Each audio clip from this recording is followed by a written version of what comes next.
Армысыздар. Қазақ ұлттық аграрлық зерттеу университетінің медиа орталығынан сәуір айының жаңалықтар дайджесін ұсынамыз. Сіздермен бірге Айжан Болатқызы жаңалықтар легін бастаймыз.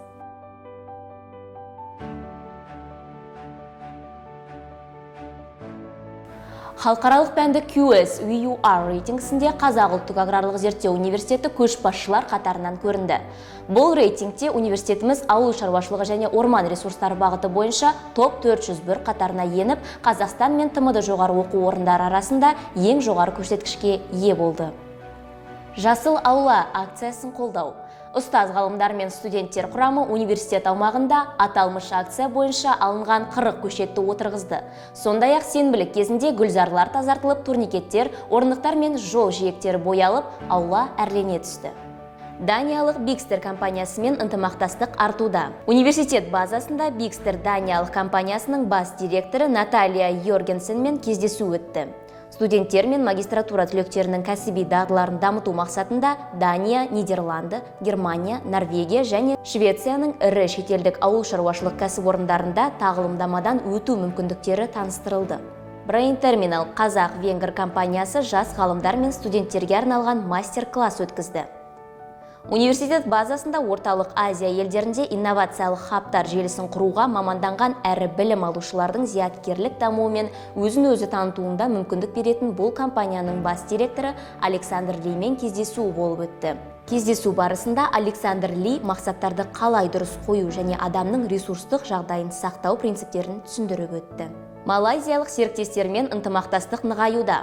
Малайзияның ауыл шаруашылығы саласындағы кәсіпорындар қауымдастығының басқарма төрағасы Тан Шри Абу Қасым бастаған делегация жұмыс сапарымен келді. Делегация сапарының мақсаты ынтымақтастық орнату және Қазақстанда минералды тыңайтқыштар мен дәнді дақылдар тұқымдарын өндіру бойынша бірлескен жобалар мәселелерін талқылау болды. Университет ғалымдары ғылым қоры акционерлік қоғамының ғылыми және ғылыми техникалық қызмет нәтижелерін коммерцияландыру форум көрмесіне қатысты. Көрмеде университеттің стартап жобалары ұсынылды. Өнертабыс пич панельдік сессиясы шеңберінде ғалым, ауыл шаруашылығы ғылымдарының докторы профессор Сергей Аличенконың шырғанақтың бағалы бақша дақылын жоғары тиімді өндіру тақырыбындағы жобасы ұсынылды. Жоба бұдан бұрын аталған іс-шараға қатысу үшін республика бойынша 50-ден астам жобаның ішінен іріктеліп алынған болатын. Венгриямен білім, ғылым және ауыл шаруашылығы саласындағы ынтымақтастық жаңа деңгейге көтерілді. Қазақстан Республикасындағы Венгрияның төтенше және өкілетті елшісі Отто Иван Рона және Венгрияның бас консулы Ференц Блаумани жұмыс сапарымен келді. Сапардың мақсаты университетіміздің қызметімен танысу, білім, ғылым және ауыл шаруашылығы саласындағы бірлескен жобалар мәселелерін талқылау. Ауыл мен ауылдық аумақтарды дамыту агроөнеркәсіп кешенінің басым бағыты.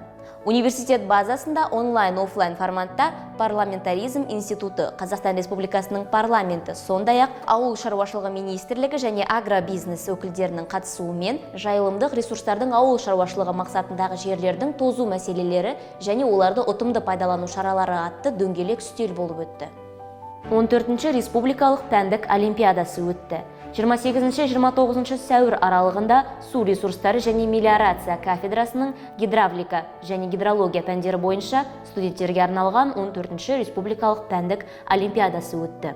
Студенттердің білім деңгейін көтеру, олардың шығармашылық қабілеттерін дамыту, су шаруашылығы саласындағы ғылыми өндірістік қызмет үшін кадрлық әлеуетті қалыптастыру, оқу-танымдық және тәрбиелік зерттеушілік қызметін ынталандыру мақсатында өткен олимпиаданың жеңімпазы Қазуазудың 3-ші курс студенті Барлыбай Ұлданай лайықты орнын иеленді. Сондай-ақ, сәуірдің 29-ында оқу жылының қорытынды шараларының бірі жылдың үздік студенті байқауының жеңімпаздарын марапаттау рәсімі өтті. Оқу үздігі, жас зерттеуші, үздік спортшы, ең белсенді студент, үздік волонтер аталымдары бойынша үздіктер марапатталды. Аталмыш шара жастарымыздың білім алумен қатар қоғамдық қызметтерге белсенді қатысуға, студенттік өзін-өзі басқаруы мен инновациялық ғылымды меңгеруге, спортта, өнерде әрқашан алда болуға мотивация береді. Сәуір айының жаңалықтар легі осымен тәмам. Келесі эфирде жүздескенше.